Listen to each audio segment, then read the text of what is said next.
Hi வணக்கம், நல்லா இருக்கீங்களா? நான் நல்லா இருக்கிறேன். இந்த கோலம் ரொம்ப ரொம்ப சிம்பிளான போடக்கூடிய கோலம். ஏன் அப்படின்னா ஒயிட்லேயே போட்டிருக்கிறேன். நீங்கள் இந்த மாதிரி கூட போட்டுக்கலாம். ஒரு 2 நாளைக்கு போட்டிங்கன்னா ஆட்டோமேட்டிக் உங்களுக்கு அந்த பழக்கம் வந்துடும். கண்டினியூவாக போட்டுக்கிட்டே இருங்க. ஒரு ஒரு வீடியோவிலையும் நான் சொல்கிறது என்னென்னா, வீட்டுக்கு முன்னாடி வந்து நீங்கள் கோலம் போட்டு அழகாக அலங்கரித்து ஒரு சொம்பில் பித்தாளை சொம்போ இல்லை மண்பானை ஏதோ ஒரு சின்னதில் தண்ணி வச்சு அதில் ஒரே ஒரு பூவு கூட போடலாம். மஞ்சள் குங்குமம் போட்டு வச்சுட்டு போடலாம். நீங்கள் இந்த இதில் வைக்கிறப்ப வந்து வீட்டுக்கு முன்னாடி தண்ணி வைக்கிறது ரொம்ப ரொம்ப நல்லது. அதை ஃபாலோ பண்ணுங்கள். அதுக்கடுத்து இந்த வெயில் காலம் வந்துட்டாலே நிறையா பேர் குருவி காக்காய்க்காக தண்ணி வெளியில் வைப்பாங்க. நீங்களும் அதே மாதிரி உங்களால் முடிஞ்சதுன்னா தண்ணி காக்காய்க்கு வைங்க. நல்லது அது. காக்காய்க்காக இருந்தாலும் சரி, குருவியாக இருந்தாலும் சரி, எல்லாமே வந்து அந்த இடத்துல குடிச்சிட்டு போகும்ல, அது ஒரு நல்லது. ஏன்னா சில பேர்த்துக்கு வைக்கலாமான்னு தோணும், அந்த இடத்துல மறந்துடுவோம். அதுக்காக நான் சொல்கிறேன். கண்டிப்பாக நானே சொல்கிறேன், நானே ஞாபகப்படுத்திக்கிட்டு தான் கண்டிப்பாக வைப்பேன். நான் தண்ணி மேலே மாடியில் கொண்டு வச்சுட்டு வந்துடுவேன். அது கொஞ்சம் நிழல் இருக்கிற இடத்துல பார்த்து வைப்பேன். அந்த மாதிரி வச்சுட்டு வந்துட்டோம்னா வெயிலுக்கு ரொம்ப ஹீட் ஆயிரும்ல. அந்த மாதிரி மண்பானையில் வைங்க. முடிஞ்ச அளவுக்கு மண்பானையில் வச்சிங்கன்னா அதில் வந்து தண்ணி சூடு ஏறாது, ஹீட் ஏறாமல் இருக்கும். அதுக்காக மண்பானையில் வைக்க சொல்கிறேன். ஆனால் அதில் காக்காயெல்லாம் ரெண்டு வந்துன்னா தட்டி விட்டு உடச்சிட்டுங்கோட போயிடும்.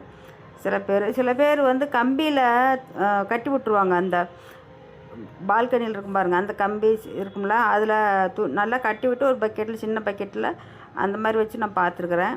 அந்த மாதிரி கூட வச்சுக்கலாம். இந்த கோலம் போடுறது ரொம்ப ரொம்ப ஈஸிங்க. சிம்பிளான ஒரு கோலம். டக்குன்னு போட்டு முடிச்சுட்டு போயிடலாம் ஒரு செகண்டில். இதுக்கு பெரிய வேலை மெனக்கெட்டு போடணுங்கிறதே இது கிடையாது. ரொம்ப ரொம்ப நல்ல சிம்பிளான கோலம். அர்ஜெண்ட்டாக போடுறது நிறையா கோலம் இருக்குதுங்க, குட்டி குட்டியாக தான். அதுக்கு நான் குட்டி குட்டியாக தான் போட்டு காமிக்கிறேன் உங்களுக்கு. சப்போஸ் எல்லாத்துக்கும் தெரியாமல் ஒரு சில பெண்கள் இருக்கலாம், படிக்கிற பிள்ளைகளுக்கெல்லாம் வந்து தெரியாமல் இருக்கலாம். இனிமேல் வந்து இதை பார்த்து இதை விட எத்தனையோ பேர் கோலம் போட்டுக்கிட்டு இருக்காங்க. ஒவ்வொருத்தரும் ஒரு வெரைட்டி, ஒரு கோலம் போட்டாங்கன்னா ஒரு டிசைன் அதுலேயே தான் போடணும். நான் எஸ்எஸ் லைஃப் ஸ்டைல்னு கொடுத்ததுனால நான் எதில் வேணாலும் போட்டுக்கலாம். அதனால் நீங்கள் இப்படி தான் போடணுமா, இந்த ஒரே கோலமாக போடணுமா அப்படிலாம் நினைக்க வேண்டாம். எந்த கோலம் வேணாலும், யூடியூப் வச்சுருந்தாலும் நீங்கள் எந்த கோலம் வேணாலும் போட்டுக்கலாம். லைஃப் ஸ்டைல்னு கொடுத்துக்கிட்டிங்களா அது கொஞ்சம் நல்லாயிருக்கும்.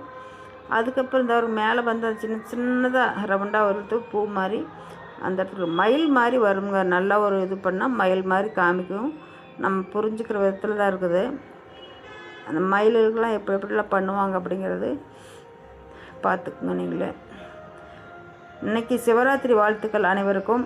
எல்லோரும் நல்லா இருக்கீங்களா? சிவராத்திரி வாழ்த்துக்கள் கூறி நீங்கள் சந்தோஷமாக இருக்க வேண்டும் என்று மனதார வேண்டிக்கிறேன்.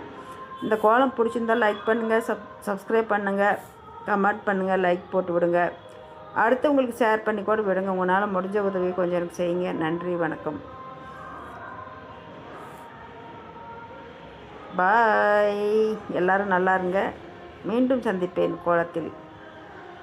நன்றி நன்றி நன்றி. பாய் பாய் பாய் பாய் பாய்.